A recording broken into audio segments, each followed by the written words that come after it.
Bismillah. Assalamualaikum warahmatullahi wabarakatuh. Alhamdulillahi wa kafa. Wassalatu wassalamu ala rasulillahil mustafa wa ala alihi wa sahbihi wa man wafa. Amma ba'd. Faya ibadallah, usi nafsi wa iyyakum bitaqwallahi faqad fazal muttaqun. Fala tamutunna illa wa antum muslimun. فقال تعالى يا أيها الذين آمنوا اتقوا الله حق تقاته ولا تموتن إلا وأنتم مسلمون وقال يا أيها الناس اتقوا ربكم الذي خلقكم من نفس واحدة وخلق منها زوجها وبث منهما رجالا كثيرا ونساء واتقوا الله الذي تساءلون به والأرحام إن الله كان عليكم رقيبا. Bapak Ibu saudara-saudariku dan pemirsa Akhir TV dimanapun Anda berada, alhamdulillah di antara sekian aktivitas kehidupan yang Allah berikan kesempatan pada kita menjalaninya, hari ini adalah kesempatan sisa hidup kita yang kita mohonkan pada Allah Subhanahu wa taala, semoga Allah berkenan memberikan bimbingan kehidupan di hari ini sehingga hari ini bisa lebih baik dibandingkan dengan hari-hari sebelumnya. Syukur pada Allah, di antara sekian hamba yang tengah berada di kesibukan di hari ini, ada yang tengah berada di jalan. Saya dari Palembang tadi, subuh pesawat sudah padat. Kemudian di jalan pergerakan cukup luar biasa. Tapi di antara sekian hamba Allah yang beraktivitas, baru sekitaran kita saja, ternyata Bapak Ibu yang mendapatkan bimbingan dari Allah, ringan langkahnya, dilembutkan hatinya untuk mau datang ke rumah Allah ini, belajar sebagian dari tuntunan syariatnya. Kalau bukan Allah yang langkahkan dan ringankan ibu bapak datang ke sini, mustahil bisa hadir di sini. Padahal suasana hari ini Ahad bisa kita gunakan untuk mengerjakan yang santai dalam kehidupan. Ada yang sedang tamasya, ada yang sedang berlibur. Bahkan dari Jumat kemarin nyaris ada kemacetan yang luar biasa antara jarak Karawang sampai Kebonjeruk. Dari sekian itu semua, ternyata Masya Allah, kalau bukan sayangnya Allah kepada Bapak Ibu sekalian, mustahil ada keringanan langkah menuju kemari. Karena itu saya memberikan pesan yang kuat, kalau Allah sudah turunkan rasa sayangnya kepada kita, jangan pernah ditinggalkan, karena tidak mudah lagi untuk bisa meraihnya. Saya bermohon kepada Allah, semoga siapapun yang berada di masjid ini dan sekitarannya mendapatkan karunia yang dijanjikan oleh Nabi Muhammad SAW dalam hadis riwayat Muslim nomor hadis 2010. Saya bacakan hadisnya.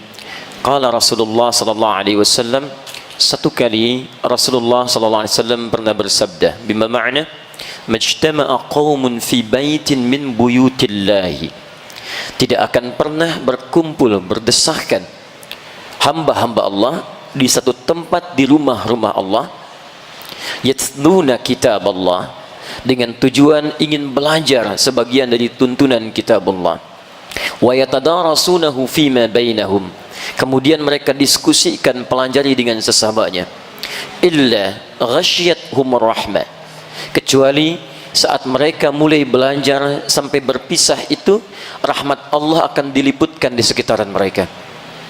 Wa nazalat alaihimus sakinah, dan ketentraman akan ditanamkan dalam jiwanya. Yang ketiga, wa haffathumul malaika, dan malaikat ikut berkerumun dengan mereka. Yang keempat, wa dzakarahumullahu fi man 'indah, dan disanjung-sanjung mereka oleh Allah di sekitaran makhluk yang ada di sekitaran Allah sampai selesai mereka belajar. Maka Masya Allah, dari sekian hamba Allah yang beraktivitas, Bapak Ibu yang terpilih kemudian untuk mendapatkan anugerah hadis ini. Semoga pelajaran kita hari ini menghadirkan rahmat Allah Subhanahu wa taala. Kedua, menghadirkan ketenangan dalam jiwa kita, sehingga para ulama hadis menyampaikan ini esensi belajar atau mengikuti pengajian dan ta'lim. Kalau isi pengajian tidak memberikan ketenangan dalam jiwa, maka ada yang salah dalam apa yang kita terima itu. Karena semua esensi dalam ibadah itu muaranya ketenangan dalam jiwa. Semua aktivitas ibadah dalam Quran umumnya disebut dengan kata zikir. Zikir. Salat itu zikir. Quran surah ke-20 ayat ke-14. Innani anallahu la ilaha illa ana fa'budni wa aqimis salata li dzikri. Saya Allah, tidak ada Tuhan yang layak disembah kecuali saya. Bagaimana menyembahnya? Sembah saya, tunaikan salat. Untuk apa salat? Li dzikri, untuk zikir kepada saya. Baca Al-Quran itu zikir. Zikir. Dan Quran disebut zikir oleh Al-Quran. Quran surah ke-15 Al-Hijr ayat ke-9 paling kanan di pertengahan. Inna nahnu nazzalna dzikra wa inna lahu lahafizun.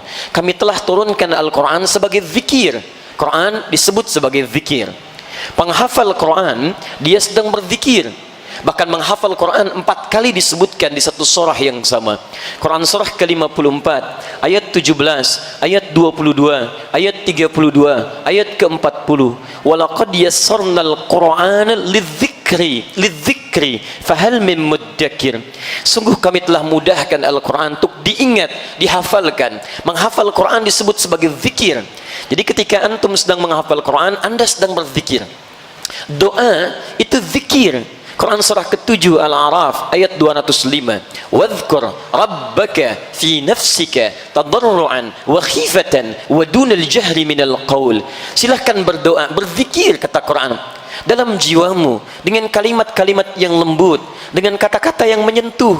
Mohonlah kepada Allah dengan penuh ketawadhuan. Zikir, doa, istighfar, kalimat thayyibah pasca salat disebut dengan zikir. Astaghfirullah, astaghfirullah, astaghfirullah. Hadis Muslim nomor hadis 591. La ilaha illallah wahdahu la syarika lah, lahul mulku wa lahul hamdu wa huwa ala kulli syai'in qadir. Hadis Muslim nomor hadis 593. Subhanallah, subhanallah, subhanallah. Alhamdulillah, alhamdulillah, alhamdulillah. Allahu akbar, Allahu akbar, Allahu akbar. Hadis Muslim nomor hadis 597. Itu zikir. Zikir disebut oleh Quran dengan zikir. Quran surah keempat An-Nisa ayat 103 paling kanan di pertengahan. Fa idza qadaytumus salata fadhkurullaha qiyaman wa qu'udan wa ala junubikum. Kalau anda selesai menunaikan salat, bergegaslah untuk zikir kepada Allah. Anda boleh sedang sibuk, tapi bukan berarti kesibukan anda menepikan zikir. Daripada jalan sambil ngobrol kata Al-Quran, apa tidak susah mengucapkan kalimat astaghfirullah sambil berjalan? Subhanallah sambil berjalan. Sedang senggang, duduk. Sulit, sambil berbaring. Tidak ada sedikit pun peluang untuk mengelak darinya. Zikir. Dan ta'lim, belajar, mengajar seperti saat ini, itu bagian dari puncak zikir.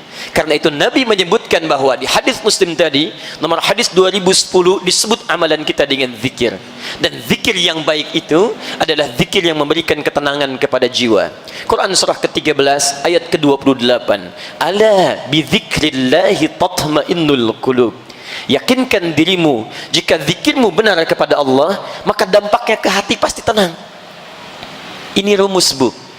Kalau ibu sedang gelisah, jangan mengeluh. Mengeluh tidak menyelesaikan persoalan, Pak. Zikir. Ambil air wudhu, buka mushaf, baca Al-Quran. Karena kata Quran, baca Quran itu menghadirkan ketenangan.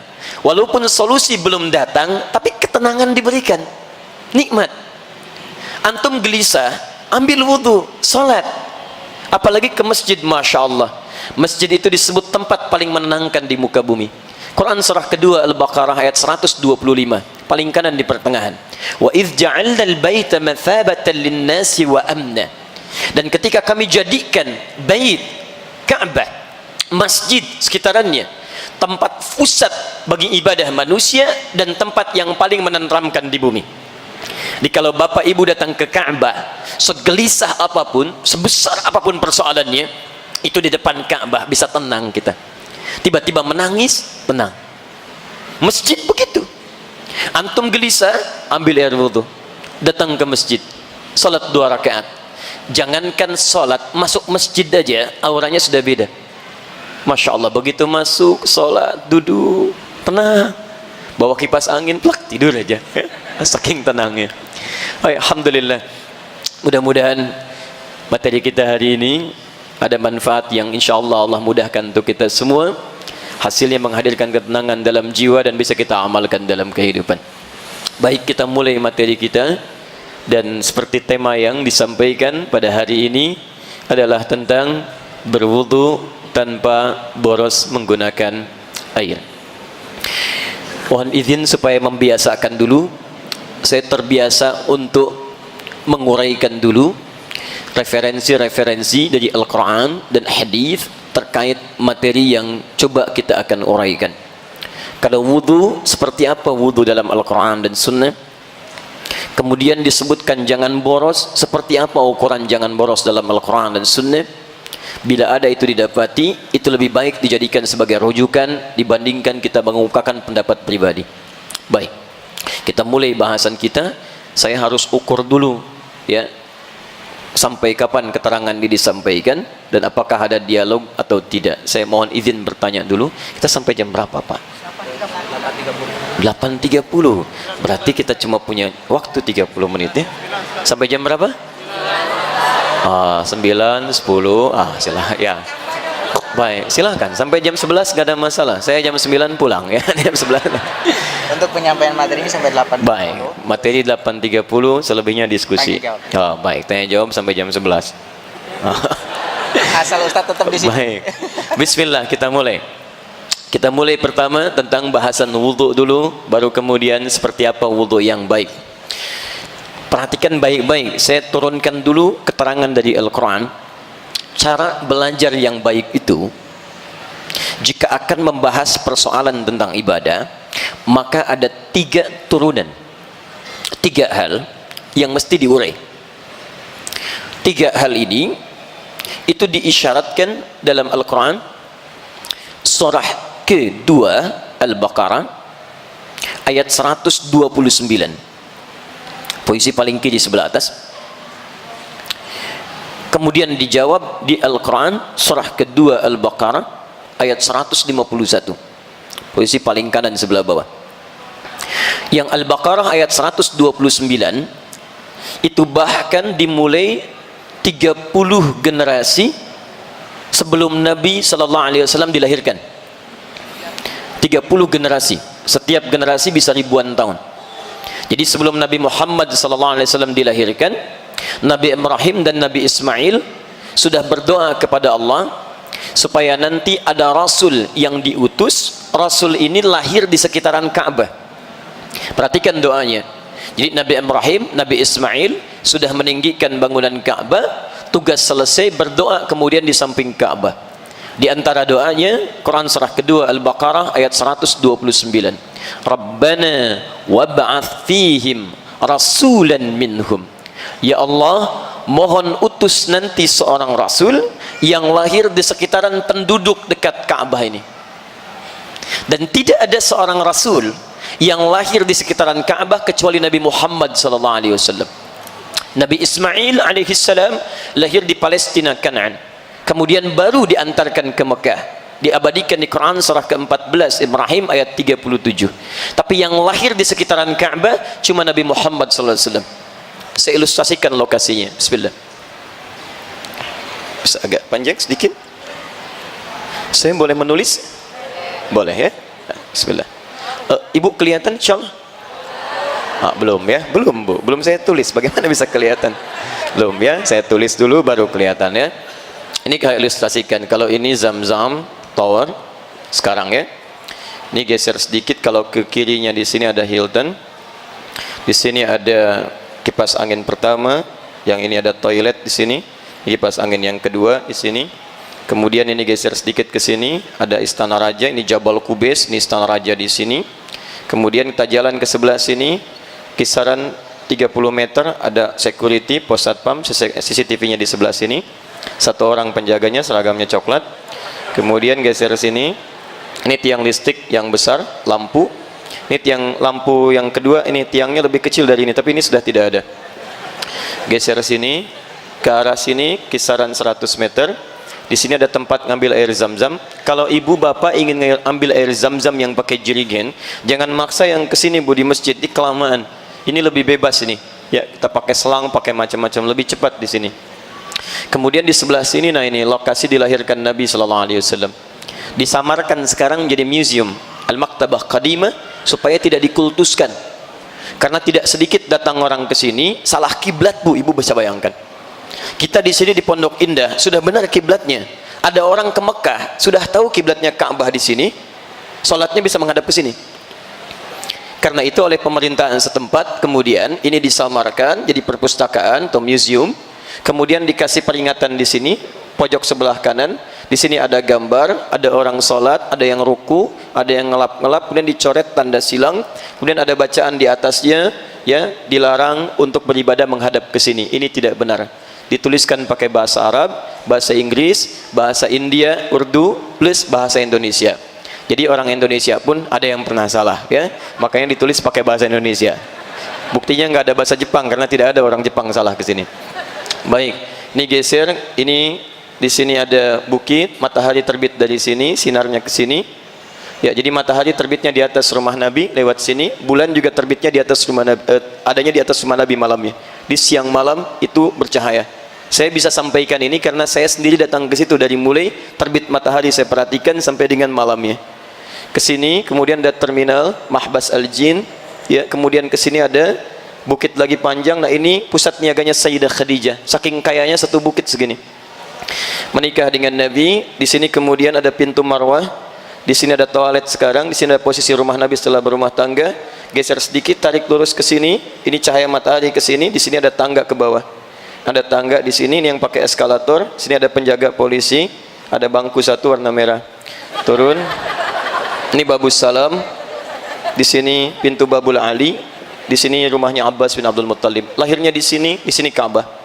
Jadi kalau Bapak Ibu masuk dari sini, ya, kalau ingin tawaf sunnahnya masuk dari sini. Turun. Ini Babus Salam. Ini Anda tinggal lurus, di sini Bukit Safa, langsung ketemu dengan Hajar Aswad. Ini tidak perlu belok-belok lagi. Kalau Anda dari sini masuknya, maka nanti akan bergeser, muter dulu ke sini dulu, balik lagi ke sini, baru turun, baru ke sini lagi. Ya, jadi kalau bisa masuk lewat sini lebih baik karena langsung bertemu dengan Al-Hajar Al-Aswad.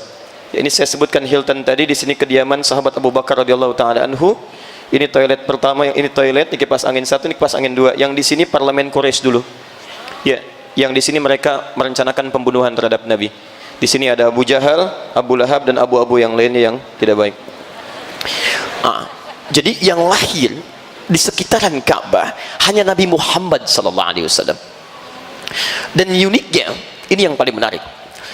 Sejak masa Nabi Ibrahim dan Nabi Ismail alaihi wassalam, keduanya sudah berdoa di samping Ka'bah supaya Rasul yang diutus ini membawa 4 misi. Di antara 4 misi ini, 3-nya itu manhaj dakwah. Cara Nabi menyampaikan pengajarannya supaya bisa diterima dan dipraktikkan oleh umatnya, plus berdampak dalam kehidupannya.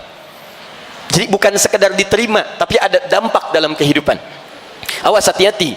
Kalau Bapak Ibu kemudian belajar sesuatu hanya menerima pengetahuan saja, tapi tidak ada dampak dalam aplikasi, ya, keilmuan yang didapatkan, itu ada yang salah dalam cara belajarnya.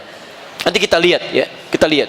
3 ini, 1, yatslu alaihim ayatika, menyampaikan kepada umatnya ayat-ayatmu, dalil dari Al-Quran. Jadi Nabi dilarang oleh Allah menyampaikan pesan-pesan ibadah kecuali merujuk kepada dalil. Maka dari itu dalam kaidah usul fiqih sederhana, jika kita ingin mengerjakan ibadah, ukurannya dalil, rujuk ke sini.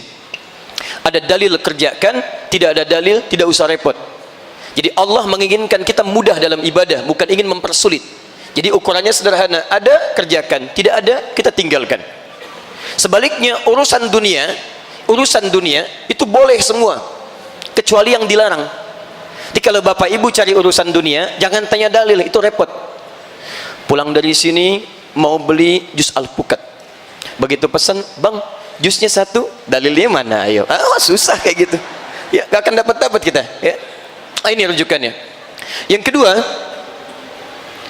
wa yu'allimuhumul kitab, mengajarkan isi dalil Quran ini, disebut kemudian dengan hadis, dipraktekkan disebut dengan sunnah. Bisa Nabi ingin tunjukkan tentang solat. Gak boleh Nabi perintahkan kita solat sebelum ada petunjuk dari Allah. Solat tunaikan. Turun ayat Quran surah kedua, misal ayat 43, wa aqimus shalah, tunaikan solat. Maka ketika ayat turun, baru kewajiban solat bisa kita kerjakan. Jelas? Tapi persoalannya ayatnya ada, tapi caranya kan harus tahu kita. Maka dari itu diperintahkan pada yang kedua, tidak cukup dengan dalil turun, ajarkan bagaimana cara solat yang benar. Wudu belum kita tunaikan, ada dalilnya baru kita kerjakan. Bagaimana cara wudunya? Itu yang diturunkan pengajarannya lewat keterangan Nabi sallallahu alaihi wasallam. Jadi dalam pelajaran-pelajaran ibadah, satu, kita mesti merujuk ke dalil dulu. Kedua, kita mesti tahu bagaimana cara mengerjakannya. Dua aspek. Satu, dua. Tiga, ini yang jarang dibahas. Wal hikmah. Esensinya.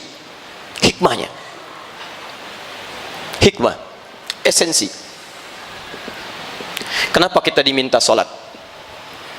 Contoh ya, sebagai evaluasi sebentar, sebagai evaluasi. Al-Quran memberikan ukuran esensi sholat. Di Quran surah ke-29 ayat 45. Inna salata tanha anil fahsya iwal munkar. Sungguh sholat itu bila benar dikerjakan akan menjadikan pelakunya baik, terbebas dari perbuatan keji dan mungkar. Jadi sumber keburukan itu hanya dua. Kalau bukan fahsya, maaf, keburukan yang bersumber dari syahwat. Kata-kata kotor itu fahsya, jorok itu fahsya, pornografi, porno aksi, LGBT itu fahsya. Jadi mustahil ada orang sholat kemudian bisa berkata kotor. Kalau orang tidak sholat, dia kata-katanya kotor karena memang tidak sholat. Tapi kalau antum sholat, kata-kata antum kotor, ada yang salah dalam sholatnya. Walaupun bacaan sholat anda terlihat benar, gerakan sholat anda terlihat sempurna, tapi ada yang salah dalam pelaksanaan sholatnya. Mungkin anda, maaf, kurang memahami dari apa yang dikatakan dan dibacakan dalam sholatnya. Mungkar, maaf, perbuatan yang diingkari oleh hati kita, sumbernya nafsu perut dan akal. Dusta itu mungkar, berselisih itu mungkar, mencela itu mungkar, korupsi itu mungkar, segala perbuatan kotor itu mungkar, bersumber dari nafsu perut dan akal. Jadi mustahil ada orang sholat bisa mencuri, mustahil. Ada orang sholat bisa berdusta, mustahil. Ada orang sholat bisa gosip, mustahil, Bu. Ya. Saya tidak, Ustaz, alhamdulillah tidak seperti ibu yang itu tuh. Sama aja, mustahil. Gak bisa, Pak. Mustahil ada orang ke masjid sholat pulang tertukar sandal, mustahil, mustahil. Itu hikmahnya. Nah, kalau persoalan sholat kita tidak menghasilkan esensi ini, maka ada yang salah di sini dan di sini. Bukan sumbernya, tapi ada sindiran di Quran, salah satunya halus tapi tajam. Halus tapi tajam. Ada orang sholat yang tidak memahami, mengerti apa yang dibaca dan dilakukan dalam sholatnya. Coba cek dalam sekian sholat yang kita tunaikan, ribuan kali ruku dan sujud, berapa persen bacaan sholat yang kita pahami? Jangan-jangan kita ruku nggak ngerti yang dibaca, sujud tidak paham apa yang dilakukan. Bagaimana kita bisa khusyuk dalam sholat? Ini poinnya. Nah, jadi tiga turunan ini akan kita turunkan. Umumnya orang kalau belajar ibadah itu mencukupkan pada bacaan, dalil. Yang kedua adalah cara, sunnah. Tapi umumnya jarang membahas aspek yang ketiga. Esensinya apa? Ini poinnya. Ya, Bapak Ibu berdiri begini, ya, bersiap mau sholat, tangan diangkat sini. Caranya benar. Lisan mengucapkan Allahu Akbar. Dalilnya hafal. Ya, Abu Dawud nomor hadis 857. Fayaqulu Allahu Akbar. Pertanyaannya, kenapa tangan Anda seperti ini? Kenapa yang diucapkan Allahu Akbar? Bukan Allahul Azim, Allahur Rahman. Itu semua ada hikmahnya. Dan diajarkan pada Nabi sallallahu alaihi wasallam. Nah, ini yang akan coba kita turunkan pada pagi ini terkait dengan persoalan wudhu. Apa dalil tentang wudhu?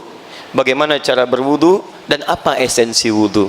Jangan-jangan tiap hari kita wudhu, tapi dampak dari wudhu tidak nampak dalam kehidupan kita. Sepakat sampai sini? Nah, akan tinggal sepakat saja, Bu, ya. Saya yang datang, saya terangkan, saya tulis, saya hapus sendiri. Biasa ya. Bismillah.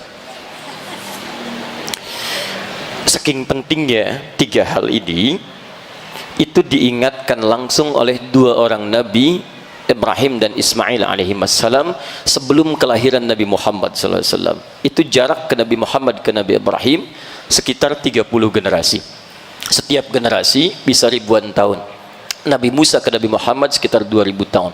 Muhammad bin Abdullah bin Abdul Muttalib bin Hashim bin Abdul Manaf bin Qusay bin Murrah bin Kilab bin Ka'ab bin Ghalib bin Fihr bin Manik bin Nadar bin Kinana bin Khuzaimah bin Mudrika bin Ilyas alaihi salam bin Nizar bin Mudar bin Ma'ad bin Adnan bin Addi bin Adri bin Muqawwam bin Nahur bin Tarikh bin Ya'rub bin Yasjub bin Nabit bin Ismail alaihi salam bin Ibrahim alaihi salam. 30 generasi. Kalau ini tidak penting, tidak akan dimohonkan oleh dua orang Nabi dan Rasul sekaligus. Ini menunjukkan tiga aspek ini sangat penting. Ini poin pentingnya. Maka doa ini dikabulkan oleh Allah subhanahu wa ta'ala setelah 30 generasi. Dengan turunnya Quran surah kedua Al-Baqarah ayat 151. Paling kanan sebelah bawah. Kama arsalna fikum. Dijawab. Rasulan minkum. Sebagaimana kami telah utus di antara kalian, sekitaran Makkah, Rasul dari kalangan kalian, yatslu alaikum ayatina, satu, wa yu'allimukumul kitab wa yuzakkikum wa yu'allimukumul kitaba wal hikmah wa yu'allimukum ma lam takunu ta'lamun. Berdoa 30 generasi sebelumnya dikabulkan, bahkan saat dikabulkan Nabi Ibrahim dan Nabi Ismail tidak menyaksikan kehadiran nabinya. Ini pesan kata para pakar tafsir, bahwa dari sekian doa yang kita mohonkan itu akan selalu ada manfaat bagi diri kita, sekalipun saat dikabulkan belum tentu kita hadir di dalamnya. Dikala bapak ibu memohon kepada Allah, misal, ya Allah jadikan di antara keluarga saya ada yang hafal Al-Quran. Mungkin yang hafal Quran bukan saat bapak ibu hidup. Setelah anda meninggal, di antara cucunya ada yang hafal. Hafal itu bukan karena dia hebat, mungkin karena doa anda. Jadi jangan putus dalam berdoa. Ketika anda berdoa tentang apapun, akan ada kebaikan di dalamnya. Selain pahala, ada pengabulan yang luar biasa. Jadi jangan cepat kecewa kalau kita berdoa seketika belum terkabul. Mungkin ada hikmah yang besar di dalamnya. Nabi Ibrahim, Ismail, dua nabi disayang oleh Allah. Satu gelarnya Khalilullah, paling dekat dengan Allah. Abul Anbiya, bapak para nabi. Surganya jelas, keturunannya nabi rasul seluruhnya hampir umumnya dekat dengan Allah, dijaga dari maksiat, tingkat surga paling tinggi. Berdoa kepada Allah 30 generasi baru dikabulkan, dan tidak mengeluh. Anda nabi bukan, rasul bukan, surga belum jelas, amalan berantakan, hisab masih menegangkan, tidak ada dari kita keturunan nabi. Mohon maaf ya, coba lihat, baru berdoa 30 menit saja sudah mengeluh. Saya sudah di rumahmu ya Allah, saya sudah bermohon, saya sudah tahiyatul masjid, Masya Allah, kenapa belum dikabulkan juga? Kurang banyak dan kurang sabar. Yuk kita turunkan. Pertama, dalil. Bismillah. Wudu yang tidak boros. Dalilnya kita turunkan. Satu, kita ambil dari Al-Quran dulu. Pertama, Quran surah kelima Al-Maidah ayat yang ke-6, posisi paling kiri sebelah atas. Kemudian kaitan ini nanti ditafsir di Al-Baqarah, Quran surah kedua ayat 222, paling kanan di pertengahan, di ujung ayatnya. Tiga, kita ambil turunan ini, kemudian ke boros dulu, Quran surah ke-7 ayat 31. Kemudian kita turunkan lagi pada aspek ampunannya, Quran surah ketiga ayat ke-31. Puncak paling tingginya kita ambil di Quran surah ke-39 Az-Zumar ayat 53. Ini sekarang ke caranya, sunnah Nabi. Kita ambil hadisnya. Pertama, hadis riwayat Ibnu Umar dalam Sahih Muslim. Nomor hadis kita ambil dulu yang 224. Kemudian hadis riwayat Muslim terkait dengan hukum di 225. Caranya kita ambil hadis riwayat Al-Bukhari yang cara spesifik dulu. Nomor hadis 744. Detil yang ini kita temukan juga di hadis riwayat Muslim dulu. Kita ambil nomor hadis 246. Ini pun ditemukan di Al-Bukhari, hadis riwayat Al-Bukhari.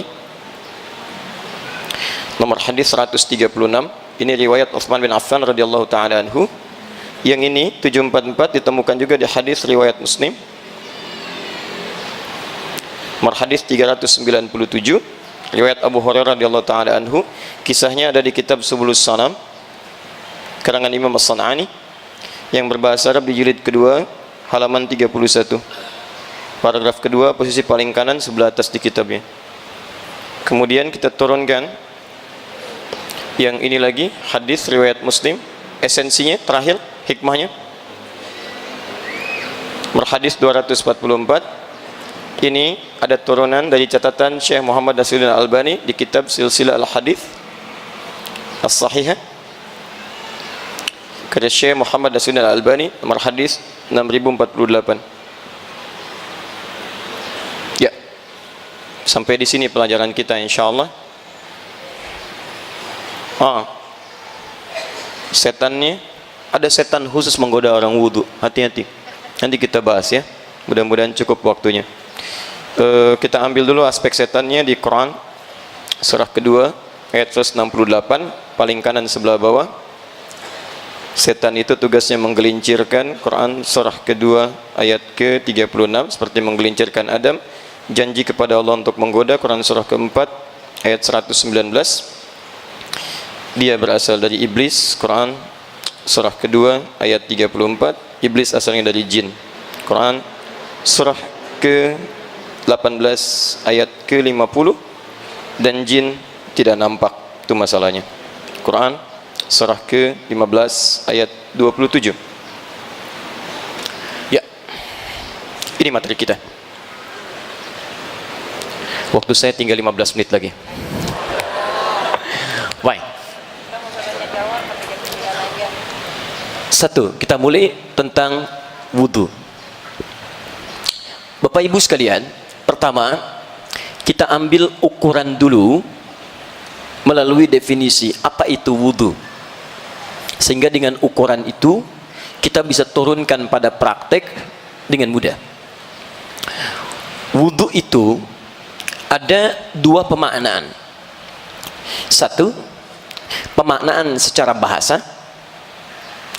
Kedua, pemaknaan secara tafsir bahasa. Jadi ada pengertian secara bahasa murni, ada pemaknaan secara tafsir bahasa yang diambil dari keterangan Al-Quran dan Hadis. Secara bahasa, wudu itu disebut dengan an-nadhafah, al-husnu wan-nadhafah, bersih dan indah. Bersih dan indah secara bahasa. An-nadhafah, bersih dan indah. Diharapkan dengan orang ketika berwudu, dengan wudu itu maka semakin bersih tampilan dirinya dan nampak indah dalam penampakan perilakunya. Kenapa saya sebut dengan penampakan perilaku? Karena kalimat keindahannya bukan menggunakan kata jamalah tapi husnun. Ingat, kata husnun dalam bahasa Arab itu menggambarkan keindahan dari aspek akhlak, perilaku, bukan tampilan fisik. Kalau tampilan fisik itu orang Arab menyebutnya dengan jamalah. Jamalah dari kata jamalah, jamalun, seperti ini. Kalau pakai sifat pakai ta, ini artinya ganteng, cantik, keindahan secara fisik. Tapi pakai alif Pak ya, jamal, jamal. Kalau alifnya dibuang, jamal, ini unta. Ya. Siapa nama Bapak? Jamal. Masya Allah. Begitu umrah di visa dituliskan tanpa alif lagi, Jamal begini. Ini yang repot. Begitu masuk kemudian proses imigrasi, itu bengong petugasnya. Pakai alif, Jamal. Kalau ini melekat pada seseorang, kalau laki-laki misalnya, maka berubah jadi jamil namanya. Jamil, ya, yang mengambil sifat ini, ya, pada tampilan fisik. Laki-laki ganteng, jamil. Misal namanya Saiful, sifatnya ini jadi Saiful Jamil. Misal.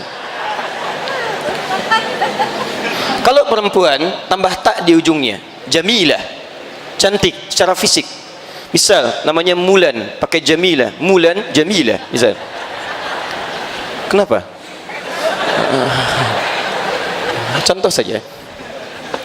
Nah, tapi kalau yang tampak keindahan itu dari aura kebaikan, kelihatannya seperti biasa bagi kalangan sementara orang. Ukuran cantik dan gantengnya tidak terlampau tinggi, tapi akhlaknya mulia. Nah, itu dalam bahasa Arab disebutnya bukan jamil jamal lagi, tapi husnun. Husnun. Sifat orangnya disebut dengan hasan, perempuannya disebut dengan hasanah. Jadi kalau bapak ibu ingin jadikan laki-laki kepada perempuan, tinggal tambah tak di ujungnya. Muslim tambah tak, perempuan muslimah. Mukmin, perempuan mukminah. Soim, perempuan, kan? Itu. Nah, orang wudu itu, maaf ya, lihat baik-baik. Jadi sifat wudu itu dari segi bahasa sudah jelas. Bukan sekedar menghadirkan kebersihan dalam fisik. Mohon izin, maaf, wajah dibersihkan, bersih luarnya. Tapi apakah kebersihan wajah itu memancarkan akhlak yang mulia di wajah? Kalau antum bersih wajahnya, tapi suram senyumnya, tidak ada akhlak kebaikan di wajahnya, ada yang salah dalam wudunya. Tangan dibasuh, bersih, tapi kebersihan tangan secara fisik tidak mencerminkan kebaikan perilakunya. Maaf, kotor juga, mengerjakan hal yang dilarang, ada yang salah dalam wudunya. Ini baru aspek bahasa. Karena itu, dalam penafsiran bahasa ini, oleh para ulama, kalimatnya dispesifikan. Apa kalimat yang bisa menggabungkan dua aspek ini? Dalam bahasa Arab ada satu istilah, namanya taharah. Taharah. Kalau sudah disebutkan taharah, maka keduanya menjadi satu. Kalau cuma nadhafah, itu bersih luarnya. Bersih luarnya. Pernah dengar kalimat ini? An-nadhafatu minal iman. Kebersihan sebagian daripada iman. Itu hadis palsu. Ya. Saking palsunya, di kitab hadis palsu pun tidak ditemukan. Orangnya disebut dengan nadhif, ini nadhafah. Ya. Hati-hati, ini walaupun sederhana, ini penting. Saking pentingnya, ini spidol susah menuliskan, mau habis tuh tintanya. Jadi fokus teman-teman, lihat baik-baik. Ini memang agak banyak yang aneh sekarang ya. Spidol sulit mengulas, air sampai habis saking pentingnya tuh. Cuman gelasnya. Baik, alhamdulillah, biasa. Lihat, fokus ini. Jadi kalau disebutkan nadhafah, itu cuma luarnya. Antum kalau ingin bersih-bersih luar, jangankan orang Islam, non muslim juga bisa mengerjakan itu. Anda bersihkan tangan, yang lain bersihkan tangan. Anda bersihkan wajah, yang lain cuci muka. Apa bedanya Anda dengan yang lain? Karena itu dirubah pengertiannya, diarahkan pada petunjuk yang benar. Wudu itu tidak sekedar menjadikan kebersihan secara fisik, tapi juga ada makna taharah di sana. Taharah itu bersih luarnya, suci dalamnya. Itu poinnya, bersih dan suci. Karena itu kalau teman-teman membuka kitab fikih, dibuka dengan kalimat makna wudu, pengertian wudu, maka akan kata ini yang kita temukan, babut taharah, bab tentang taharah, tapi isinya wudu. Dari mana para ulama memutuskan kalimat taharah? Bukan sembarangan, dari keterangan Nabi SAW, tercantum dalam hadis riwayat Muslim nomor hadis 224. Ini riwayatnya Ibnu Umar, Abdullah bin Umar radhiyallahu taala anhuma, anaknya Umar bin Khattab. Kemudian yang kedua hadis riwayat Muslim nomor hadis 225, riwayatnya sahabat Abu Hurairah radhiyallahu taala anhu. Lihat kalimatnya. Yang pertama, qala Rasulullah sallallahu alaihi wasallam, la tuqbalu salatun min ghairi tuhurin wala sadaqatun min ghululin. Tidak akan pernah diterima solat seseorang tanpa bertaharah. Taharah yang dimaksudkan wudu. Nabi pun menyebut wudu dengan kata taharah. Artinya kalau ada seseorang solat tidak mengerjakan wudu dulu, maka solatnya tidak akan diterima oleh Allah Subhanahu wa taala. Khusyuk salatnya sampai menangis bagus, masya Allah, bacaannya syahdu sampai salam, cuman sayang nggak wudhu, ya, maka salatnya tidak diterima oleh Allah Subhanahu Wa Taala. Tapi anda mesti hati-hati, hati-hati. Nanti saya tunjukkan dalam praktek. Nabi menyebut dengan kata tuhurun, bukan nadhafatun. Artinya wudhu ini tidak biasa. Jadi kalau anda cuma basah-basah, tapi saat sholat perasaan anda kotor, tidak bersih dengan basuhan wudhunya, sholatnya pun akan bermasalah. Bahkan turun ayat Quran di sini, fawailul lil musallin, celaka orang sholat. Anda bisa bayangkan, orang sholat masih celaka, apalagi yang tidak sholat. Sholat masih celaka, apalagi yang tidak sholat. Tapi siapa yang celaka dari orang sholat itu? Bukan semua orang sholat. Alladzina hum an sholatihim sahun, yang lalai dalam sholatnya. Apa bentuk lalainya? Alladzina hum yura'un, yang saat sholatnya ingin dilihat. Siapa yang lihat? Orang lain, bukan Allah. Emang dia aja yang bisa ke masjid? Saya juga bisa, nanti saya tunjukkan kepada dia. Jadi motivasi ke masjidnya bukan ingin sholat, ingin orang lain tahu bahwa saya pun bisa ke masjid. Nah, ketika dia berangkat ke masjid padahal dia wudhu, dia bersihkan, tapi sayang hanya membersihkan aspek luarnya, dalamnya kotor. Karena itu ketika dia sholat membawa sifat ria, itu yang bermasalah. Mohon izin Bu ya, Ibu hati-hati dengan sifat ria, sangat bahaya Pak. Ria itu selain menghadirkan dosa, sekaligus menghanyutkan amal seketika, habis seketika. Infak ria, habis. Haji umrah ria, habis. Dalilnya Quran surah kedua ayat 264, paling kiri sebelah bawah. Ya ayyuhalladzina amanu la tubtilu shadaqatikum bil manni wal adza kalladzi yunfiqu malahu ria'an nas. Hei orang-orang beriman, jangan kamu gugurkan, batalkan amalan-amalan kebaikan yang telah engkau tenun dengan lelah. Satu disebut batal amalnya, gugur. Kalladzi yunfiqu malahu ria'an nas, seperti orang infak yang ria. Awas, perbuatan disebut dengan mengganggu dan merusak. Manna wal adza, itu merusak. Satu, gugur amal. Kedua, merusak sekaligus keadaan amal. Awas, hati-hati. Contohnya apa? Ria. Famathaluhu kamathali safwanin alaihi turabun fa asabahu wabilun fatarakahu salda. Yang seperti itu habis seperti dihanyutkan air bah seketika. Batal, hanyut, habis, rusak. Wallahu la yahdil qaumil kafirin. Dan Allah tidak memberikan petunjuk kepada orang kafir. Diserupakan dengan perbuatan orang kafir. Ya, nggak ada nilainya. Dan lebih capek daripada orang kafir. Orang kafir tidak sholat, nggak ada nilainya. Antum sholat, nggak ada nilainya. Lebih capek kan? Makanya Allah beri petunjuk, lelah, capek. Ini musim-musim umrah nih, jangan sampai muncul ria. Sudah capek, keluar biaya, keluar tenaga, keluar waktu, nggak ada nilainya. Nggak ada nilainya. Hati-hati. Tidak salah kalau kita ingin ngundang, minta doa dan sebagainya. Tapi ria jauhkan. Dan ngundang bagus-bagus Bapak Ibu sekalian. Insya Allah saya mau berangkat umrah. Mohon saya didoakan. Saya banyak salah, minta maaf. Ini umrah pertama kami dalam kehidupan. Mungkin juga yang pertama di komplek ini ya. Pak RW belum umrah, Pak RT belum umrah. Kami doakan Pak di Mekah supaya semua bisa umrah. Masya Allah, habis. Nih. Ya, jadi sekarang lihat baik-baik. Orang yang wudunya benar, maka semua perangkat tubuhnya yang dibasuh dalam wudu itu pasti akan baik. Ini poin paling pentingnya. Ini esensinya. Nah, sekarang coba cek berapa kali kita dalam sehari berwudu dan berapa banyak aspek wudu itu bisa hadir dalam perilaku kita. Nanti saya turunkan saat membahas caranya. Ternyata kata Nabi, bersamaan dengan orang berwudu itu, kalau wudunya benar, maka gugur dosa-dosa yang ada dalam anggota tubuhnya. Bersamaan dengan mengalir tetesan air wudunya, jatuh kotoran dan noda-noda dosanya. Nanti kita simpulkan di akhir, sampai para ulama menyebut kata wudu ini seakar dengan kata daw, yaitu cahaya. Kalau wudunya benar, bercahaya orang ini di akhirat, bercahaya kebaikan saat di dunia. Nah, maksud saya tidak cukup dengan amin, kita belajar dulu. Maksud saya, kita nanti akan lihat apakah wudu kita menghasilkan ini selama ini. Kalau belum, mari kita turunkan pembelajarannya. Satu. Ayo kita lihat caranya sekarang. Quran surah kelima ayat ke-6, paling kiri sebelah atas. Quran surah kelima Al-Maidah ayat yang ke-6. Ya ayyuhalladzina amanu, hei orang-orang yang telah menyatakan dirinya beriman kepada Allah. Tahan sebentar, saya berikan aspek tafsirnya dulu ya.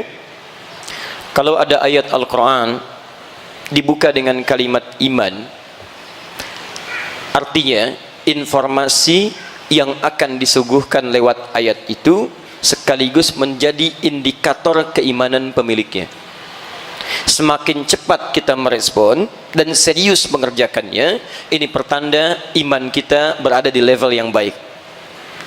Tapi kalau Anda malas mengerjakannya dan abai dalam penunaiannya, ini menunjukkan imannya dalam keadaan lemah. Hati-hati. Ayat wudu dibuka dengan iman. Ketika Anda serius mengerjakan wudu dengan cara yang benar, ini menunjukkan iman Anda dalam keadaan yang baik. Tapi kalau Anda abai, ya, asal saja, kemudian basah saja, tak peduli dengan cara kebaikan-kebaikan dalam mengerjakannya, ini menunjukkan iman kita sedang di bawah standar yang baik. Jelas? Baik, mari kita teruskan. Ya ayyuhalladzina amanu, ai orang-orang telah menyatakan dirinya beriman kepada Allah. Idza qumtum ilas shalah, kalau Anda ingin menyempurnakan salat.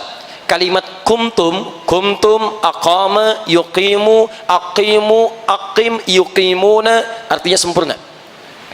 Dan kalimat salat umumnya dibuka dengan kalimat aqama yuqimu. Salat pertama Al-Baqarah ayat 3, paling kiri sebelah atas. Alladzina yu'minuna bil ghaib wa yuqimunas shalah. Ayat 43, wa aqimus shalah. Quran surah 11 ayat 114, wa aqimis shalah. Quran surah 17 ayat ke-78, aqimis shalah. Quran surah ke-29 ayat 45, wa aqimis shalah innas salata tanha 'anil fahsya'i wal munkar. Aqim aqama yuqimu yuqimun. Makanya sebelum kita salat diadakanlah kemudian iqamah. Iqamah itu bukan tanda dimulai salat, salah satu maknanya. Kalau tanda awal salat itu azan. Iqamah itu isyarat kepada kita agar bersiap-siap menyempurnakan salat kita. Ini bukan sekedar ada ayo siap-siap salat, bukan sekedar itu. Makna lebih dalamnya, hei sekarang salat akan dimulai. Ayo siap-siap, sempurnakan. Jangan sampai salat kita gagal di hadapan Allah Subhanahu wa taala. Makanya disebutkan iqamah. Orang kita menyingkat dengan qomat. Ya, qomat tuh kalau orang Arab gak kenal, Bu, ya, Pak. Itu singkatan orang kita, orang Indonesia. Orang kita tuh luar biasa. Singkatannya kadang-kadang lebih dalam daripada orang Arab. Di Arab ada singkatan, ada. Bahkan kalimat-kalimat dalam istilah ada singkatan. La haula wala quwwata illa billah hauqala. Allahu akbar takbir. Alhamdulillah tahmid. Bahkan ayat Al-Qur'an itu ada istilah singkatannya. Alhamdulillahi rabbil alamin hamdalah. Bismillahirrahmanirrahim basmalah. Ada. Saya sudah 8:30 ya. Mari kita tutup dulu sesi ini dengan sama-sama mengucapkan hamdalah. Hamdalah. Bukan. Alhamdulillahi rabbil alamin. Ada singkatan. Cuma kadang orang-orang kita kalau menyingkat itu lebih dalam. Ujungnya bisa disingkat. Ya, ujungnya, ambil ujung, sebutkan. Saya olahraga di Timur Tengah, bisa main bola aja ikut-ikutan gitu, sekedar ikut. Itu kalau orang Arab minta dioper, sebut namanya lengkap. Abdurrahman bawa bola. Abdurrahman wallahi ta'ala wazza. Oper sini oper. Saya bawa bola. Wallahi adi oper. Wazza ana ta'al. Orang kita tidak. Abdurrahman man wazza oper. Adi di qomat iqamat. Masih beruntung bukan mat. Qamat. Nah, iqamat itu asalnya bukan sekedar kalimat tapi siap-siap menunaikan salat. Nah, ayat wudu dibuka dengan kesempurnaan salat. Idza qumtum ilas shalah. Kalau ingin salat Anda sempurna. Kata para pakar tafsir, ayat ini terkesan memberikan isyarat bahwa wudu atau kesempurnaan wudu terkorelasikan dengan kesempurnaan salat. Artinya orang yang tidak sempurna wudunya, maka bisa dipastikan salatnya pun tidak akan sempurna. Jelas ya? Baik. Dari mana Ustaz tahu keterangannya? Tafsir dari Nabi sallallahu alaihi wasallam di hadis riwayat Al-Bukhari nomor hadis 744, di hadis Muslim nomor hadis 397, keterangan di kitab Subulus Salam jilid yang kedua halaman 31. Hadisnya dikisahkan oleh sahabat Abu Hurairah radhiyallahu taala anhu. Kisahnya dialami oleh seorang bernama Khalad bin Rafi' Az-Zuraiqi. Demikian kisahnya. Qala, sahabat menyampaikan, bima makna jaa rajulun ila Nabi sallallahu alaihi wasallam. Datang seorang lelaki kepada Nabi sallallahu alaihi wasallam. Namanya Khalad bin Rafi' Az-Zuraiqi. Fadakhala ila al-Masjid Nabawi. Dia masuk ke Masjid Nabi. Fasalla bi jambin Nabi sallallahu alaihi wasallam. Maka dia salat di samping Nabi sallallahu alaihi wasallam. Ilustrasinya demikian. Wan nabiyyu fi nahiyatin ukhra minal masjid. Dan Nabi di sisi lain di masjid. Jadi ini orangnya salat, ini Nabi posisi di sini. Falamma sallama yaminan wa shamala, tatkala selesai salatnya, dia salam ke kanan dan ke kiri. Thumma atan Nabiy sallallahu alaihi wasallam. Dia mendatangi Nabi sallallahu alaihi wasallam. Faqala assalamu alayka ya Rasulullah. Dia berkata assalamu alayka ya Rasulullah. Faqala lahu Rasulullah sallallahu alaihi wasallam. Maka menjawab kepadanya Rasulullah sallallahu alaihi wasallam, wa alaikassalam wa rahmatullah. Wa alaikassalam wa rahmatullah. Irji' salli fa innaka lam tusalli. Silahkan anda salat lagi karena anda belum salat. Padahal sudah salam. Fa'ada salatahu 3 maratin. Maka dia mengulang salatnya sampai 3 kali. Faqala lahu Nabi sallallahu alaihi wasallam mithla ma kana. Namun Nabi tetap mengulang kalimat serupa. Anda salat lagi karena anda belum salat. Anda bisa bayangkan, sudah 3 kali salat. Orang ini sahabat, salat dekat Nabi di masjid Nabi. Kata Nabi setelah salam, anda belum salat. Faqala, maka dia berkata, ya Rasulullah, ma uhsinu ghairah. Ya Rasulullah, saya nggak bisa lebih baik lagi daripada yang tadi. Alimni, tolong ajarkan saya. Nah, ketika Nabi mendengar kalimat itu, maka beliau kemudian bersabda, faqala idza qumta ila shalah. Kalau salat kamu ingin sempurna. Lihat ibu bapak sekalian, kalau tidak penting masalah ini, mustahil Nabi meminta mengulang. Kalau salat kamu ingin sempurna, asbighul wudu. Mulai dengan menyempurnakan wudu dulu. Begini caranya, diajarkan dari awal sampai akhirnya. Thumma istaqbilul qiblah, baru menghadap ke arah kiblat. Begini caranya. Fakabbir, kemudian bertakbir, begini caranya sampai dengan salamnya. Nah, kata para ahli hadis, kalau hadis ini langsung memulai kepada salatnya, misal kata Nabi, idza qumta ila shalat istaqbilul qiblah. Kalau ingin sempurna salatnya, langsung menghadap kiblat. Kalau kalimat hadisnya menunjuk pada salatnya langsung, ini menunjukkan wudunya sudah sempurna. Tapi ketika kalimat arahan Nabi dimulai dengan sempurnakan wudu, begini caranya, kata para ahli hadis, orang ini sudah punya masalah sejak wudunya. Kalau wudunya tidak punya masalah, mustahil Nabi menyinggung wudunya. Dan kata para ahli fiqih, ini menunjukkan wudu akan berdampak pada benar tidak salatnya. Bapak ibu pulang ke rumah, lihat anaknya bagaimana saat berwudu. Kalau wudunya sudah keliru, pasti salatnya akan berantakan. Saya mohon sebesar-besarnya, kalau anda bisa mengajarkan yang benar, jangan ajarkan yang salah, Pak. Kasihan. Maka dia akan tumbuh dengan cara yang keliru. Nah, sekarang bagaimana cara wudu yang benar? Ini yang coba kita turunkan dari ayat Al-Quran plus keterangan nabinya. Saya agak sedikit percepat. Saya mohon izin dulu. Boleh saya lengkapi dulu? Alhamdulillah. Fokus teman-teman sekalian. 1. Aturan pertama, ada 4 pokok. Ini kita masih di sini. Ada 4 pokok yang diprioritaskan untuk dibasuh dalam wudu. Ada 4. Perhatikan baik-baik. 4 pokok ini sifatnya wajib. Bila anda memiliki air yang sangat terbatas, tidak terlampau banyak, di perjalanan tidak menemukan air yang cukup banyak, ukurannya hanya segelas ini misalnya,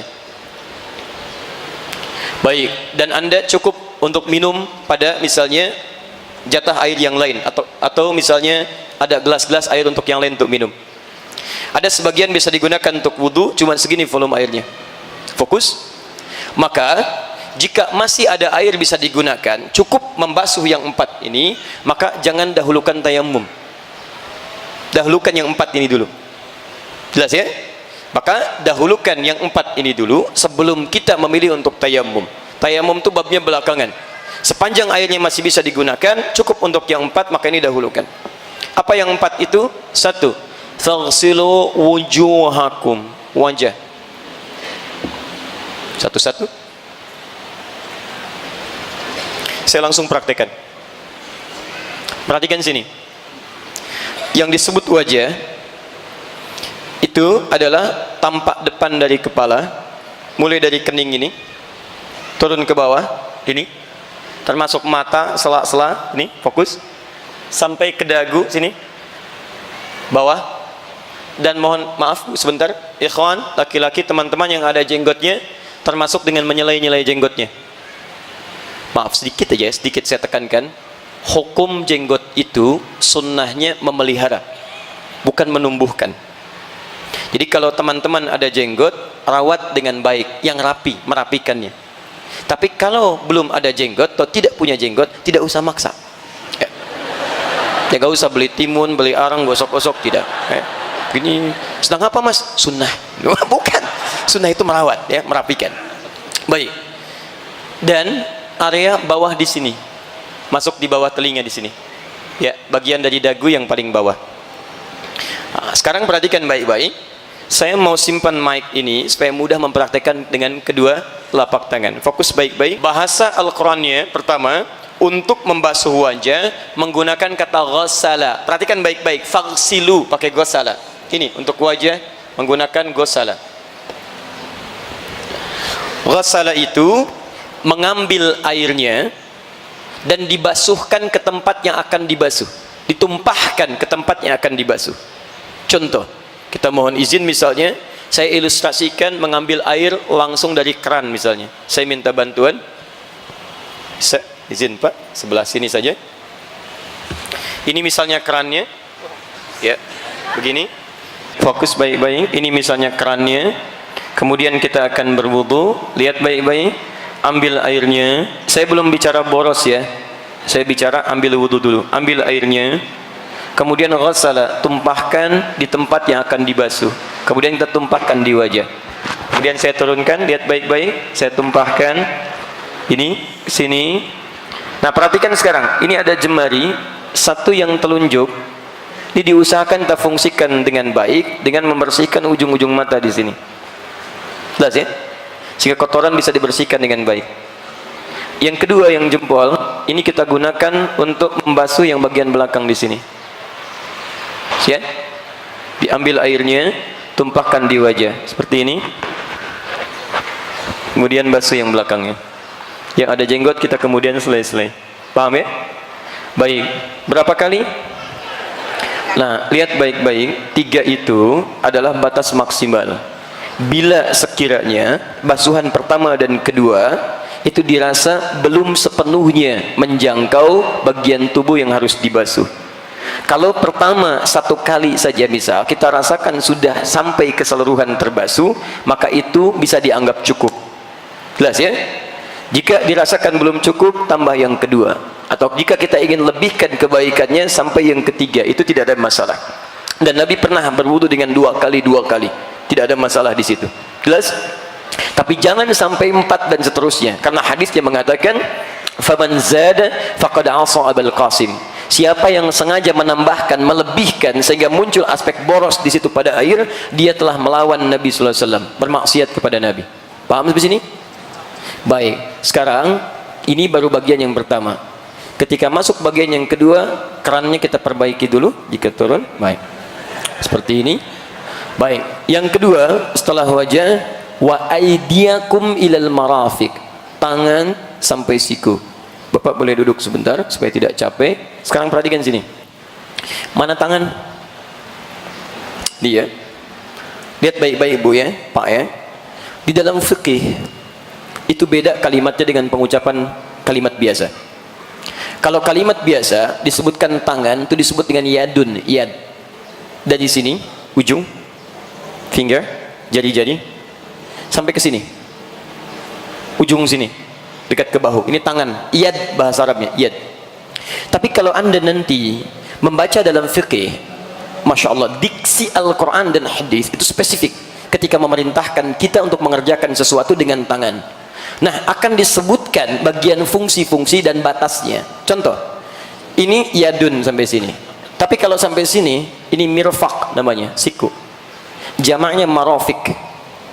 Kalau sampai sini, ini sa'id namanya, lengan. Kalau sampai sini, pergelangan, ini rusghun namanya. Kalau yang ini saja, ini kaffun namanya. Kalau yang ini saja, ini asabi' namanya. Kenapa saya terangkan kalimat-kalimat ini? Karena nanti kalau dalam fungsi fikih ibadah, itu akan spesifik disebutkan batas-batasnya. Misal, Anda sholat bertakbir. An-Nasa'i nomor hadis 886. Fawada'a yadahu al-yumna 'ala al-yusra. Yadnya kaf. Maka letakkan telapak tangannya yang kanan di punggung yang kirinya. Letakkan di dada. Jadi begitu mengangkat, Allahu Akbar. Batasnya di sini. Boleh kata Nabi, rusghun, pergelangan ketemu pergelangan. Jadi di sini boleh, di sini juga. Pergelangan kanan bertemu pergelangan kiri di sini. Tapi mohon maaf ya, kalimatnya kayak pakai fa. Fa itu cepat. Allahu Akbar. Bukan diukur. Allah. Amin. Boleh sa'id ke sini. Boleh sampai sini. Tapi dilarang mirfaq sampai sini. Ini dilarang oleh Nabi. Jangan bertakbir seperti orang sombong. Jangan bersedekap seperti orang sombong kata Nabi. Ini cuma kiasan. Dilarang kita sampai ke sini, sampai sini saja. Ya, kan kalau sedang ada proyek. Ini ya. Ini nggak boleh dibawa dalam sholat, ya. Baik, jadi cuma sampai sini saja. Jelas ya? Baik. Fokus. Wudu batasnya hanya sampai sini. Marafiq. Ya, marafiq hanya sampai sini. Sekalipun dilebihkan, tidak boleh berlebihan sampai sini misalnya. Ya. Melebihkan sedikit dari sini untuk memastikan jangkauan semua sampai siku kena. Bukan ingin sekedar lebih lewat, bukan. Ya, jadi batasnya sampai siku. Dan lihat bahasa Qur'annya menggunakan ila. Ila itu harful goyah, memulai sesuatu sampai tujuannya, bukan dari tujuan ke asal, tapi dari asal ke tujuan. Kata Quran, basuh tangan sampai siku, asal tujuan, bukan tujuan ke asal. Jadi ketika kerannya kemudian mulai akan kita basuh, ya, lihat dengan airnya, ambil air. Ini asalnya tangan sampai siku. Airnya ambil, tumpahkan dari tangan sampai siku. Bukan siku ke tangan begini. Jadi bukan kerannya dibuka, sikunya dibeginikan. Ya, kalau aspek fikih yang benarnya itu diambil dari sini sampai ke sini. Ada yang berpendapat begini boleh, tapi saya kurang sepakat. Karena nanti dari sudut hikmah itu keluar dari tatanan hikmahnya. Dia yang paling baik ambil dari ujung sini, tumpahkan ke sini, kemudian alirkan lagi ke bawah. Paham? Kanan selesai, kemudian kiri. 3. Ini yang dahsyat. Masuk yang ketiga, berubah dari kata ghasala menggunakan masah. 2. Iku. 3. Wamsahu, ini masah. Usap. Cikum kepala. Fokus. Lihat baik-baik. Yang ketiga, ru'us, jama' dari kata ra'sun, artinya kepala. Jadi bukan rambut. Ingat, kepala bukan rambut. Di sini keadilan Allah. Kalau yang disebutkan rambutnya, maka akan kesulitan bagi orang yang belum punya rambut. Masalah. Dan yang kedua, orang yang wudunya cuma mengusap rambutnya, maka wudunya dipandang tidak sah. Hati-hati teman-teman, ya, yang muda-muda ini banyak terlihat sudah rapi, bagus, pakai minyak juga rambutnya itu kan. Begitu wudu takut tumpah lagi atau acak-acakan lagi, cuman takut di sini gitu kan. Nah, itu wudunya tidak sah. Dampaknya sholatnya pun tidak akan dihitung. Nggak bernilai sholatnya. Maka yang dibasuh, diusap kepalanya. Ketika mengusap menggunakan masaha. Masaha itu bukan basuh tapi usap. Bedanya dengan yang pertama, kalau ghasala, ambil airnya, tumpahkan langsung. Ambil, tumpahkan langsung. Masaha tidak. Ambil airnya, kemudian kita tumpahkan dulu, baru kemudian kita usapkan pada apa yang akan diusap dari anggota wudu. Paham?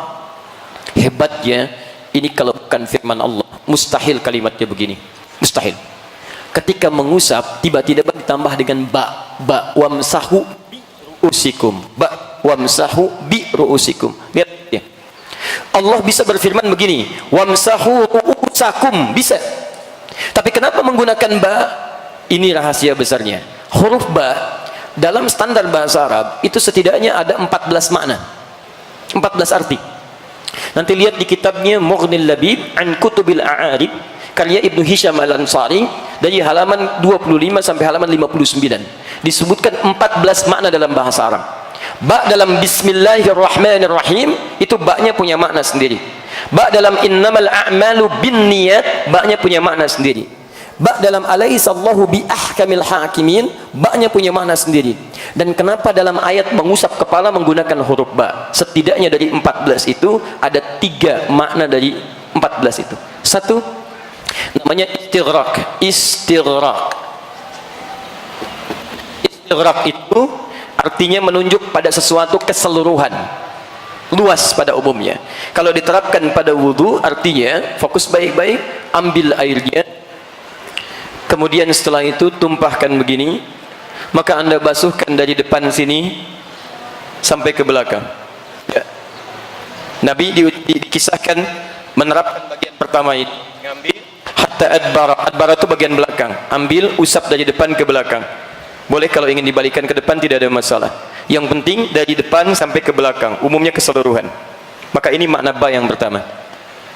Ba yang kedua disebutkan at-tahdid, at-tab'id, at-tab'id ma'at tahdid. At-tab'id ma'at tahdid. Jangan terjebak dengan istilah, yang penting Bapak Ibu paham. At-tab'id ma'at tahdid, yaitu menunjuk pada sebagian tapi ada batas. Sebagian tapi ada batasnya. Kata para ulama, batasnya di sini ubun-ubun. Jadi kalau Anda misalnya ingin berwudu kemudian mengusap bagian kepala, dalam kondisi tertentu Anda usap bagian ini pun sampai ubun-ubun, sudah sah wudunya. Jelas ya? Yang ketiga adalah at-tab'id min duni tahdid. Sebagian tapi nggak ada batas. Yang penting masuk bagian kepala. Fokus. Ini kepala bukan? Ini kepala. Ini kepala. Yang penting masuk bagian kepala, kita usap, sudah sah wudunya. Apa hikmahnya kenapa menggunakan huruf ba di sini? Karena tidak dalam setiap kondisi kita bisa mengusap kepala keseluruhan. Antum punya masalah di kepalanya, misal ada qadarullah, misalnya ada musibah, luka di kepala, luka yang ini, maka bukan alasan bagi antum untuk tidak mengusap kepala. Boleh antum usap yang bagian sini, itu sah wudunya. Dan hebatnya akhwat yang perempuan, tidak bisa ibu berwudu misalnya, misal dalam setiap keadaan yang longgar. Mungkin ada satu kondisi ibu akan berwudu, saat mengusap kepala hijab gak bisa dibuka, maka sederhana sebetulnya, ambil airnya, tumpahkan, kepala bagian ini usap, atau ambil bagian tertentu di kepala, itu sah hukumnya. Dan sepakat ulama fikih, nggak ada perbedaan di sini, sepakat. Ya, jadi maaf, Nabi mengajarkan, sahabat mencontohkan, tabi'in mengikuti, ulama mengajarkan, semuanya sepakat. Nabi nyampaikan, sahabat sepakat, tabi'in sepakat, ulama sepakat. Ibu Rasul bukan, ya, sahabat bukan, tabi'in bukan, ulama bukan, tidak sepakat. Ibu yang kurang sehat, ya. Jelas ya? Maka ini faedahnya kenapa menggunakan huruf ba. Wah, bahasa Arab itu luar biasa. Alhamdulillah, orang Indonesia ada yang raih doktor, PhD di Al-Azhar, hanya membahas huruf ba saja dalam ayat wudu. Ba dalam ayat wudu, huruf ba dapat doktor, PhD. Silakan, masih ada huruf ta, huruf sampai ya. Nah, itu untuk kepala. Terakhir, yang keempat, wa arjulakum ilal ka'bain. Perhatikan baik-baik. Allah mengembalikan harakat dari i ke a. Tadi wamsahu biru'usi i.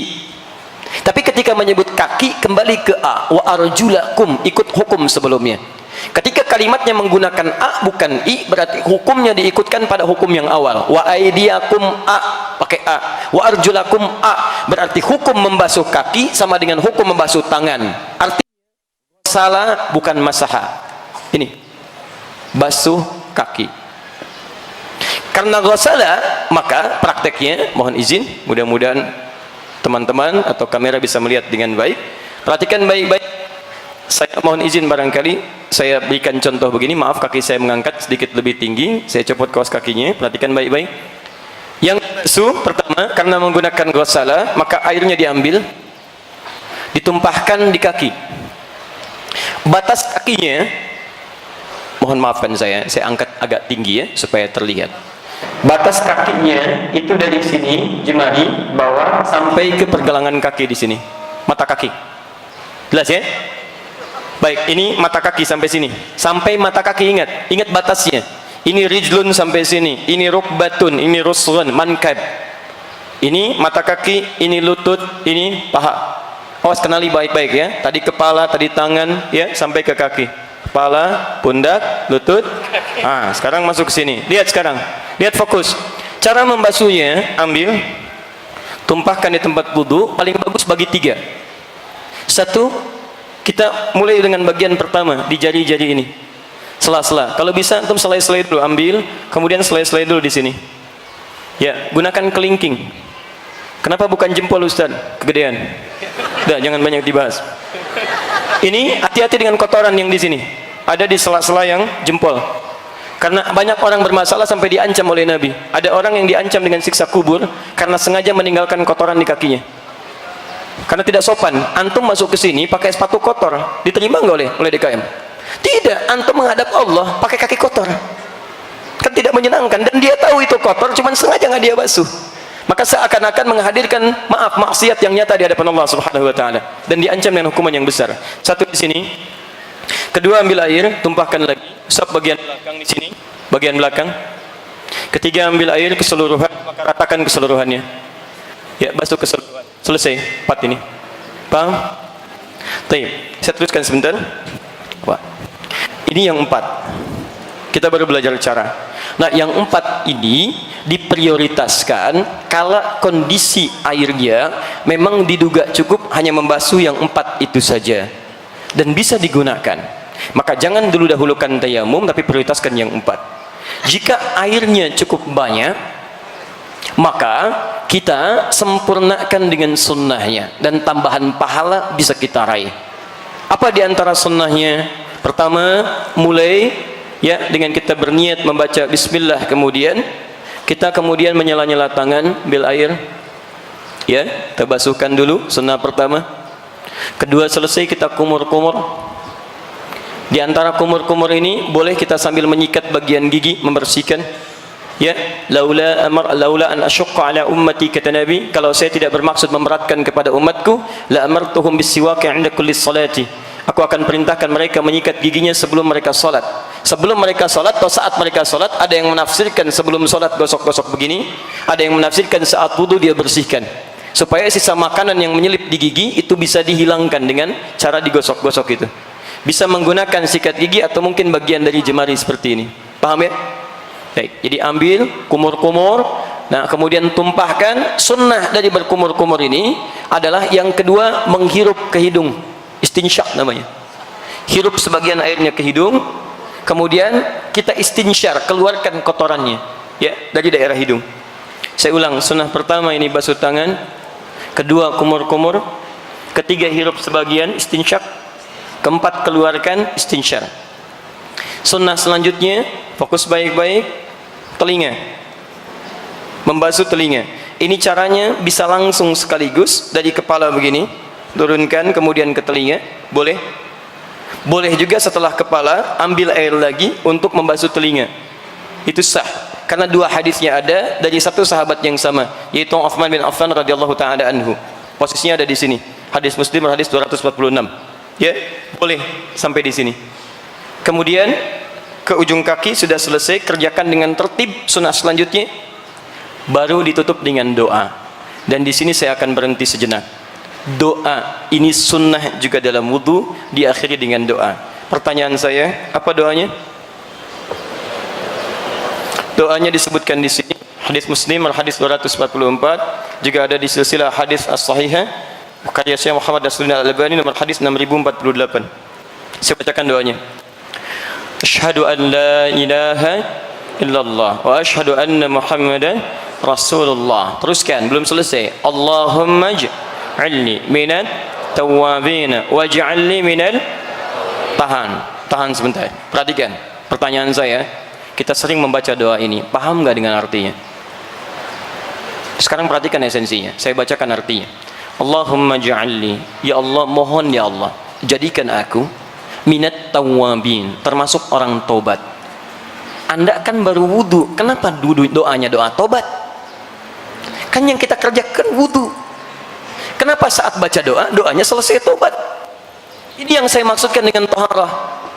Makanya Nabi menyebut dengan taharah. Bukankah tobat itu mengakui dosa yang pernah dilakukan, menyesalinya, dan berjanji akan meninggalkannya? Di orang wudu itu sebetulnya dia sedang bertobat dengan seluruh anggota tubuhnya.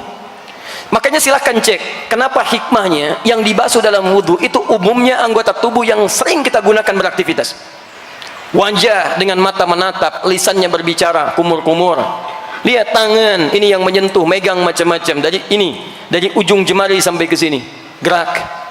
Sampai ke telinga yang sering mendengar, sampai ke ujung kaki. Mata kadang lihat yang keliru, lisan bicara yang salah, tangan mengerjakan yang keliru, kaki melangkah pada yang salah. Kadang-kadang sombong, kata Al-Quran. Mohon maaf, orang yang wudunya benar, itu saat dia berwudu sebetulnya dia sedang bertobat.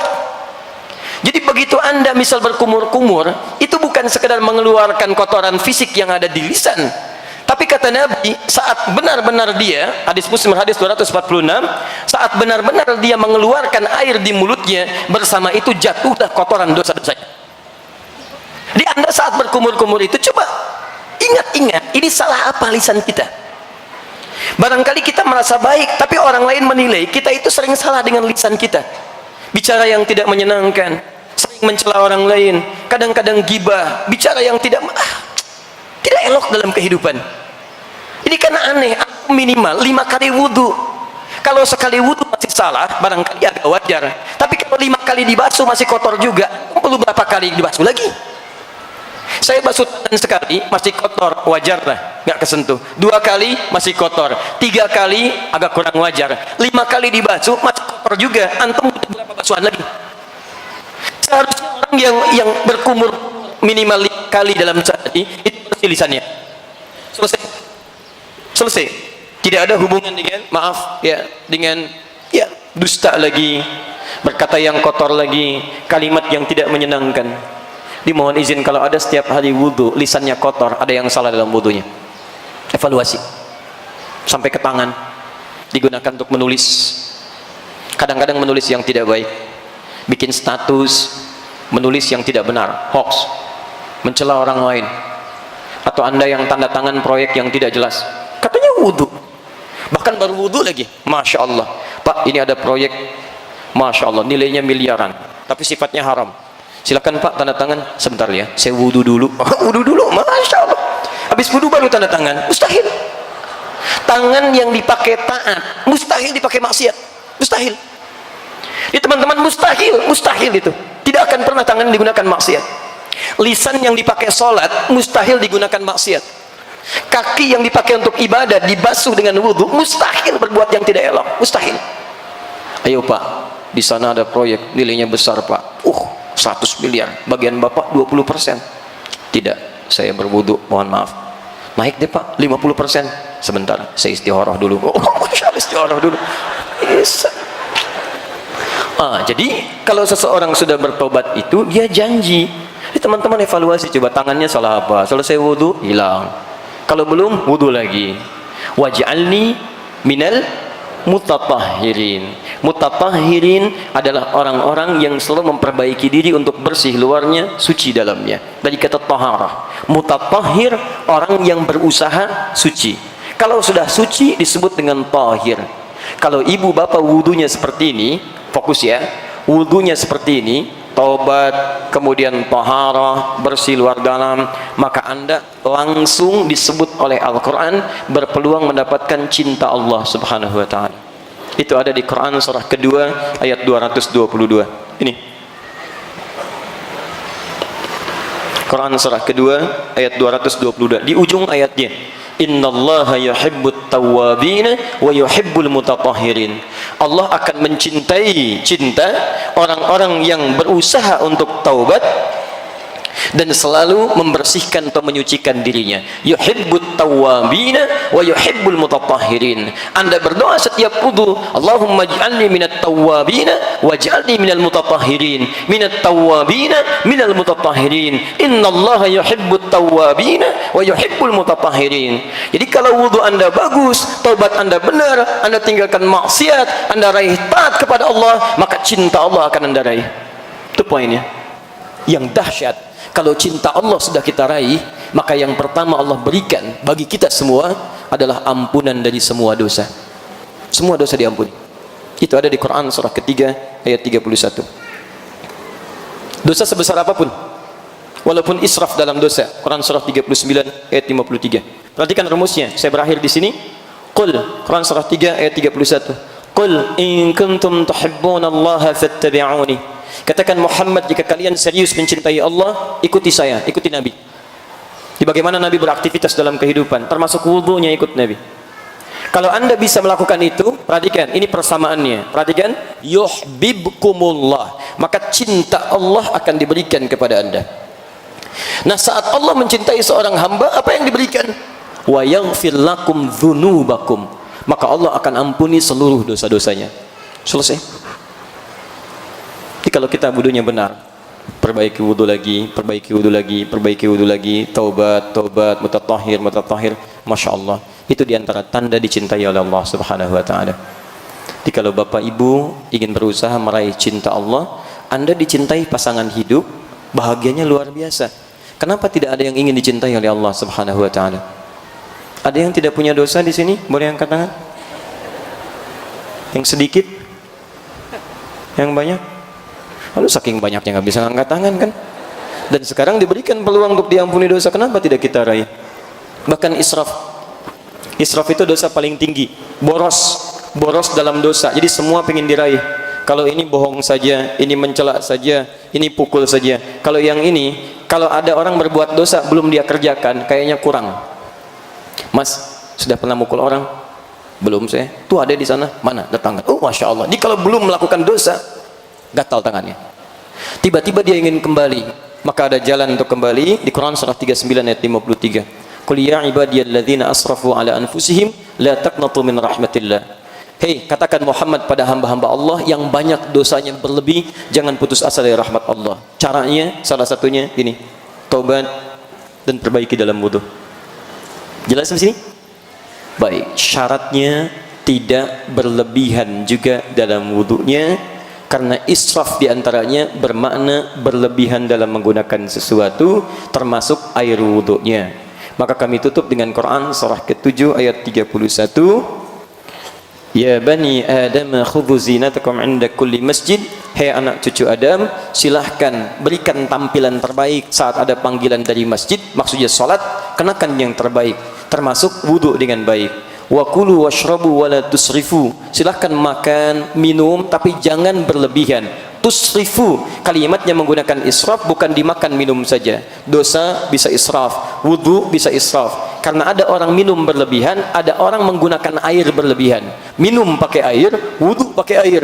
Karena itu para ulama fikih, berlebihan dalam wudu pun itu termasuk bermaksiat kepada Nabi dan dosa di hadapan Allah Subhanahu Wa Taala.